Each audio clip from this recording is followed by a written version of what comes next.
යොහුසුලුව ඉතා ඉක්මනින් ගමන් කරමින් ඉන්නවා එයාගේ කරත්තේ. අඳුර වැටීගෙනයි එන්නේ. මෙයා ඉක්මනින් ගමන් කරමින් ඉන්නේ එයා ගෙදර ගිහිල්ලා යාඥා කළ යුතුව තිබෙනවා. එයා හැම දවසෙම යාඥා කරන નિયમિત වේලාවක් තියෙනවා. නමුත් එයාට තේරෙනවා එයා ගමන් කරනකොට එයාගේ નિયમિત වේලාව ඉක්මවා යනවායි කියලා. ඒ වගේම එයා බලනකොට එයා හැමදාම භාවිතා කරන යාඥා පොතත් එයා ළඟ නැහැ. එයාගේ කනස්සල්ල තවත් වැඩි වෙනවා. ඒක විතරක් නෙමෙයි.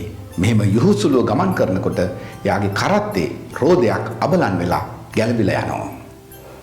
එයාගේ වේදනාව කනස්සල්ල තව තවත් වැඩි වෙනවා. එයා යාඥා කරන්න වෙනදට යොදා ගන්න වෙලාවත් දැන් කිට්ටු වේගෙන එනවා. එයා මොකද කරන්නේ? මෙන්න මෙහෙම දෙවියන් වහන්සේට යාඥා කරනවා.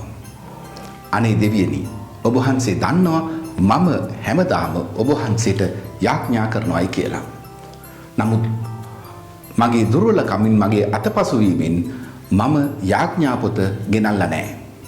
මට අද નિયમિત වේලාවට ඔබ වහන්සේට යාඥාව කියන්න හම්බෙන්නේ නැහැ. ඒ නිසා ඒ වගේම මම වෙන යාඥාවන් හදලා කියලා දන්නෙත් නැහැ.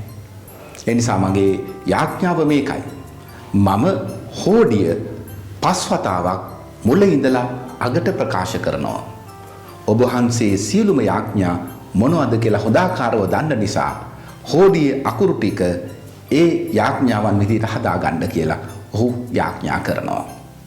එන්න එතකොට ඔහුට හඬ ශබ්දයක් ඇහෙනවා.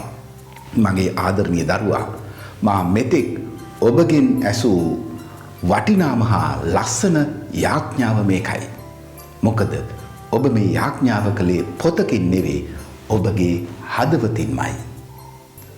දෙවියන් වහන්සේට යාඥා කළ යුත්තේ හදවතින් බව අපට මතක් කරනවා.